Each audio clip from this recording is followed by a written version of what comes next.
Merci, Monsieur le Président. La section chimie de l'Académie souhaiterait tout d'abord remercier le bureau de lui avoir permis d'organiser cette manifestation en l'honneur du tableau périodique de Mendeleïev. Son cher président, cher vice-président, Madame, Monsieur le secrétaire perpétuel, chers confrères, Mesdames et Messieurs, bienvenue pour cette séance de rétrospective un petit peu sur le tableau périodique. D'autant plus que, comme l'a rappelé notre président, Mendeleïev était un membre correspondant de la section chimie à l'Académie des sciences. Donc on ne pouvait évidemment pas passer à côté de cet événement majeur. Le tableau périodique, c'est certainement l'icône de la chimie internationale la plus répandue, la plus connue dans le monde entier, sur tous les continents, quelles que soient les langues, puisque les chimistes ont la chance d'utiliser comme abréviation d'éléments des symboles mondialement partagés. Donc c'est un moyen de communication remarquable. Cette année de célébration, déclarée par l'UNESCO comme étant une année internationale, est un moyen également pour la chimie de communiquer au public. En fait, le public n'existe pas, il existe des publics. Et le public qui nous fait l'honneur d'être dans la salle aujourd'hui, ou qui peut-être nous regarde sur leurs écrans de télévision ou leurs écrans d'ordinateur portable depuis chez eux, sont certainement un public extrêmement instruit. Donc prêcher le tableau périodique à des convertis, c'est un peu un défi. Mais je crois que le programme que vous allez avoir cet après-midi, et dont les détails sont donnés sur ce qui vous a été donné à l'entrée, et que je rappelle ici, sans rentrer dans tous les détails, vous permettra, même à ceux qui sont avertis de la chose, de découvrir des choses que vous ignoriez. Et j'en suis absolument convaincu, connaissant la qualité des intervenants. Donc je ne vais pas revenir sur le détail de leurs titres et mérites. Ils sont détaillés dans le programme et on les entendra au fur et à mesure. Vous vous souvenez sans doute que Saint-Pétersbourg est l'endroit clé. C'est là que vous voyez ce tableau périodique gravé non pas dans le marbre mais dans la pierre qui illustre la percée conceptuelle considérable de Mendeleïev en proposant cette classification. Le tableau périodique, maintenant, vous le trouvez partout, absolument partout, y compris dans cette photo dont je remercie Jeannette de me l'avoir transmise. D'autres représentations du tableau périodique parleront peut-être plus à nos confrères mathématiciens. Vous voyez que l'imagination, là encore, sur un objet pourtant ancien, est sans limite. Revenons à l'ouvrage publié par Mendeleïev, Principes de chimie, dans lequel il raconte ses démarches. Et cette classification est intitulée « Relation périodique entre la composition des combinaisons, les propriétés des corps simples et les poids atomiques des éléments ».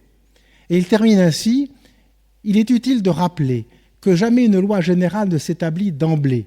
C'est pour cette raison que je considère Roscoe, Lecoq de Bois-Baudran, Nielsen, Winkler, Brauner, Carnley, Thorpe et tous les autres auteurs qui ont appliqué la loi périodique à la réalité chimique comme les véritables promoteurs de la loi périodique qui, pour atteindre son entier développement, a encore besoin de nouvelles recherches.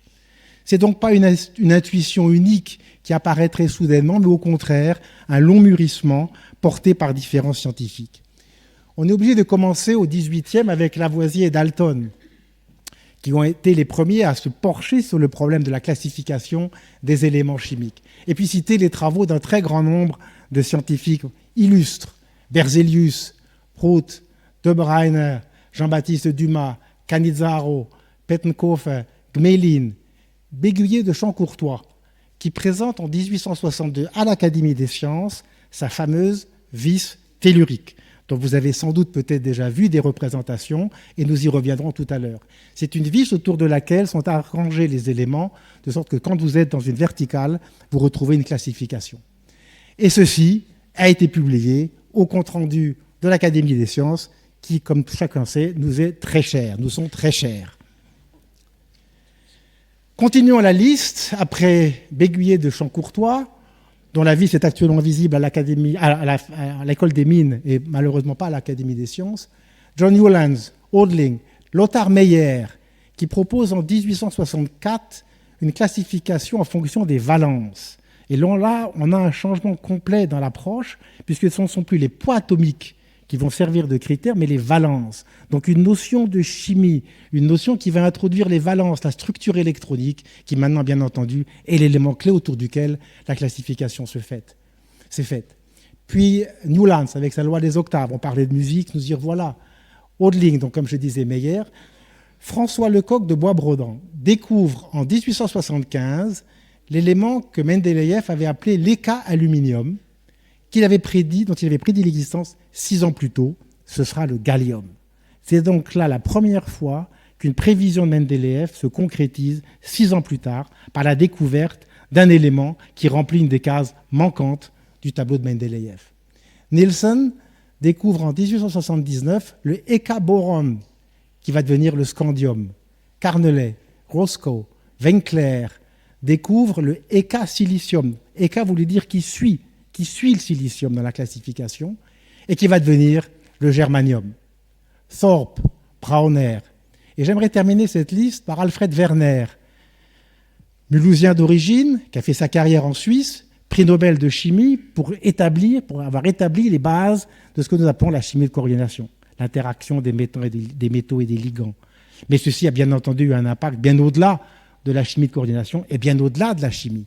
Rappelons-nous simplement qu'il est mort un 15 novembre 1919. Nous ne sommes pas loin d'un anniversaire. Et sa classification de 1905 prédit en fait presque parfaitement le nombre de lanthanides. C'est quand même tout à fait remarquable. Revenons au compte-rendu de l'Académie. Voilà la copie, grâce à nos bibliothécaires remarquables, de l'article de Mendeleïev produit au compte-rendu en 1975. Je ne vais bien entendu pas rentrer dans les détails pour vous dire simplement que ce document existe. Vous pouvez l'avoir scanné. Nous pouvons vous le faire parvenir si vous le souhaitez. La loi périodique exige le changement des poids atomiques de quelques métaux, encore insuffisamment étudiés. Ici, il rectifie par exemple le poids atomique de l'uranium et du thorium. Donc il remet en question un certain nombre de choses qui paraissaient acquises, parce que simplement sa classification, son projet, l'incite à penser qu'un certain nombre d'acquis sont peut-être à revisiter. Troisième élément important, la loi périodique indique des lacunes qui existent encore dans le système des éléments connus et permet de prévoir les propriétés des éléments inconnus, ainsi que celles de leur combinaison. Ainsi, par exemple, il y a 2 lacunes dans les groupes 3 et 4 de la 5e série. J'ai nommé ces éléments à découvrir Eka-aluminium, Eka-silicium. Comme nous l'avons vu, ils seront effectivement découverts ultérieurement. Cette capacité de prévision fait l'une des forces absolument considérables du tableau périodique et du travail de Mendeleïev. C'est non seulement rationaliser l'existant, mais prévoir l'inexistant.